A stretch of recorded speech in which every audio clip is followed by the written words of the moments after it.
നമസ്കാരം. ശ്രീ ലളിതാമഹാദേവിയുടെ രൂപം അത്യന്തം സൗന്ദര്യമേറിയതും വാത്സല്യവും കരുണയും നിഷ്കളങ്കതയും ഒക്കെ അതിൻ്റെ ഏറ്റവും ഉയർന്ന ഭാവത്തിലുള്ളതുമാണ്.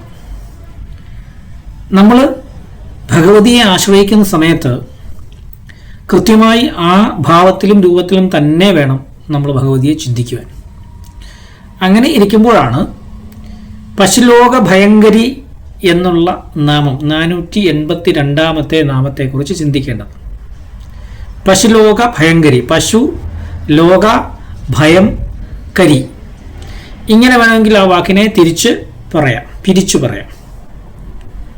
ശരിക്കും പശുക്കൾ എന്ന് പറഞ്ഞാൽ സാധാരണ ഭൗതിക ജീവിതത്തിൽ മുഴുകിയിരിക്കുന്ന സാധാരണ ജനങ്ങൾ, ഭക്തജനങ്ങളും ഒക്കെ ആയിക്കോട്ടെ, അവരെല്ലാം ഈ പശുലോക വിഭാഗത്തിൽ വരുന്നതാണ്. അവർക്ക് ഭയം നൽകുന്നവൾ എന്നാണ് ഈ വാക്കിൻ്റെ, ഈ നാമത്തിൻ്റെ അർത്ഥം. പശുക്കളായിട്ടുള്ള ഭക്തരായിട്ടുള്ളവർക്ക്, സാധാരണക്കാർക്ക് എങ്ങനെയാണ് ദേവി ഭയം തരുന്നത്? ബ്രഹ്മാണ്ഡ പുരാണത്തിലെ ലതോപാഖ്യാനം എന്ന ഭാഗത്താണ്, അതിൽ 36-ാമത്തെ അധ്യായത്തിലാണ് ശ്രീ ലളിതാ സഹസ്രനാമം വരുന്നത്. ഹയഗ്രീവ മഹർഷി അഗസ്ത്യ മഹർഷിക്ക് ഉപദേശിച്ചു കൊടുക്കുന്നതായിട്ടാണ് ആഖ്യാനം പോകുന്നത്. അവിടെ അത് പറഞ്ഞിരിക്കുന്നത്, ദേവി സിംഹാസനത്തിൽ വന്നിരുന്ന് വശന്യാദി വാഗ്ദേവതകളോട് കണ്ണുകളാൽ ആംഗ്യം കാണിക്കുന്നു. അപ്പോൾ അവർ ലളിതാ സഹസ്രനാമം രചിച്ച് ചൊല്ലുകയും ദേവി അവരെ അനുഗ്രഹിക്കുകയും ചെയ്യുന്നു എന്നാണ്. താന്ത്രികതയിൽ ആനന്ദഭൈരവം, ദക്ഷിണാമൂർത്തി, ഹയഗ്രീവം എന്നിങ്ങനെ 3 പ്രധാന പരമ്പരകളുണ്ട്. ഹയഗ്രീവ പരമ്പര വൈഷ്ണവും സാത്വികത നിറഞ്ഞതുമാണ്. അതിനാൽ ആ പരമ്പരയിൽപ്പെട്ടതാണ് വാസ്തവത്തിൽ ലളിതാ സഹസ്രനാമത്തിൻ്റെ ആന്തരികമായ തലം എന്ന് വേണം കരുതാൻ. അപ്പോൾ അതിൽ പ്രതിപാദിച്ചിരിക്കുന്ന വാക്കുകളുടെ, അല്ലെങ്കിൽ അതിൽ പ്രതിപാദിച്ചിരിക്കുന്ന ദേവതകളുടെ സ്വഭാവം, അല്ലെങ്കിൽ അവരിൽ ശുദ്ധ സാത്വിക ഭാവമാണ് കാണപ്പെടേണ്ടത്.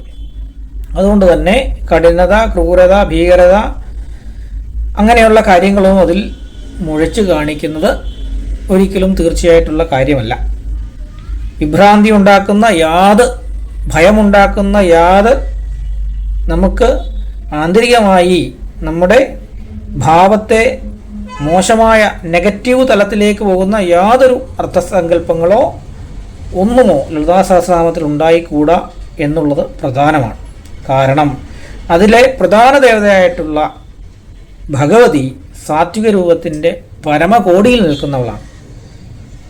ലളിതാദേവിയുടെ രൂപവും ഭാവവും നമുക്കറിയാം, അത്യന്തം സൗന്ദര്യത്തിൻ്റെയും നിഷ്കളങ്കതയുടെയും കാരുണ്യത്തിൻ്റെയും വാത്സല്യത്തിൻ്റെയും ഒക്കെ ഏറ്റവും ഉയർന്ന തലത്തിലുള്ളതാണ്. ആകയാൽ ആ ചിന്തയിൽ വേണം നമ്മൾ ഓരോ നാമത്തെയും ചിന്തിച്ച് അർത്ഥം പറയുക. അപ്പോഴാണ് ഈ പശുലോക ഭയങ്കരി എന്നുള്ള ആ ഒരു നാമം നമ്മുടെ മുൻപിലേക്ക് വന്നത്. വിശുദ്ധി ചക്രത്തിലെ ഡാകിനി ദേവിയുടെ സ്തുതിയിലാണ് പശുലോക ഭയങ്കരി എന്നുള്ള ഈ നാമം വരുന്നത്. ത്വക്കാകുന്ന ഇന്ദ്രിയത്തിലെ ദേവിയുടെ രൂപമായിട്ടുള്ള ഡാകിനീശ്വരി എങ്ങനെയാണ് നമ്മൾക്ക് ഭയങ്കരിയായി മാറുന്നത്? തീർച്ചയായും അങ്ങനെ ഉണ്ടാവുകയില്ല. കാരണം ത്വക്കെന്ന് പറയുന്നത്, അല്ലെങ്കിൽ തൊലി എന്ന് പറയുന്നത് ഭൗതിക സുഖത്തിൻ്റെ പരമസ്ഥാനമാണല്ലോ. പശുരോഗങ്ങൾക്ക് ഭയങ്കരത്വം കൊടുക്കുന്നവൾ എന്നർത്ഥം. അതുകൊണ്ട് തന്നെ ത്വക്കിൻ്റെ ദേവതയായിട്ടുള്ള ഡാകിനി ദേവിയുടെ ഗുണത്തെ സൂചിപ്പിക്കുന്ന ആ നാമം കൊണ്ട് ഒരിക്കലും ചേരില്ല. അപ്പോൾ നമ്മൾ അങ്ങനെയല്ല ആ നാമത്തെ ചിന്തിക്കേണ്ടത്. പശുലോക അഭയങ്കരി എന്ന് വേണം ചിന്തിക്കാൻ, തീർച്ചയായും വിപരീതമായ അർത്ഥത്തിൽ. പശുലോകങ്ങൾക്ക് ഭൗതിക സുഖത്തിൽ ആഴ്ന്നു നടക്കുന്ന സാധാരണക്കാരായിട്ടുള്ള നമ്മൾക്ക്, ഭക്തർക്ക് അഭയം നൽകുന്നവൾ എന്ന് വേണം നമ്മൾ ആ നാമത്തെക്കുറിച്ച് ചിന്തിക്കുവാൻ. എങ്ങനെയാണ് നമ്മൾ ഭൗതികതയിൽ ആഴ്ന്നു കിടക്കുന്നത്? സ്വതവേ തന്നെ അജ്ഞാനം, അതേപോലെ തന്നെ ഭൗതിക സുഖങ്ങളോടുള്ള അമിതമായ ആസക്തി, അതോടൊപ്പം തന്നെ അത് നേടുവാൻ വേണ്ടി ധർമാധർമ്മ രീതിയിലുള്ള പ്രവർത്തനങ്ങൾ. നമുക്ക് ധർമ്മം എന്ന് തോന്നുന്നത് ചിലപ്പോൾ ലോകത്തിന് അധർമ്മമാകാം. അതുകൊണ്ട് തന്നെ നമ്മൾ ചെയ്യുന്നത് ധർമ്മമാണോ അധർമ്മമാണോ എന്ന് നിശ്ചയിക്കേണ്ടത് നാമല്ല, മറ്റുള്ളവരാണ്. ഇങ്ങനെയുള്ള പ്രവർത്തനങ്ങളിലൂടെ നമ്മൾ ജീവപശുക്കൾ ദുഃഖകർമ്മങ്ങൾ ചോദിച്ചു വാങ്ങിക്കൊണ്ടിരിക്കുകയാണ്. ആ സമയത്ത് ഭഗവതിയെ പശുലോക ഭയങ്കരി എന്നുകൂടി ചിന്തിച്ച് അങ്ങനെ ദിനവും ജപിച്ച് അവൾ നമുക്ക് ഭയങ്കരിയായി തന്നെ മാറും. അപ്പോൾ പശുലോക അഭയങ്കരി എന്ന് ചിന്തിക്കുമ്പോൾ ഈ പാപകർമ്മങ്ങളിൽ നിന്ന് നമ്മളെ രക്ഷിക്കുന്നവൾ, നമ്മളെ അതിൽ നിന്ന് മുക്തയാക്കുന്നവൾ, അങ്ങനെയുള്ള ഭാവത്തിലേക്ക് നമ്മുടെ ദേവത മാറുമ്പോൾ തീർച്ചയായും ഇത്തരത്തിലുള്ള ആ ദുഃഖത്തിൽ നിന്ന് നമ്മളെ അഭയം തരുന്നവളായി ഭഗവതി തീർച്ചയായും അവതാരമെടുക്കും. അതുകൊണ്ട് തന്നെ കൊല്ലുക, വിനാശം വരുത്തുക എന്നൊക്കെയല്ല നമ്മൾ ചിന്തിക്കേണ്ടത്, മറിച്ച് ഇല്ലായ്മ ചെയ്യുക.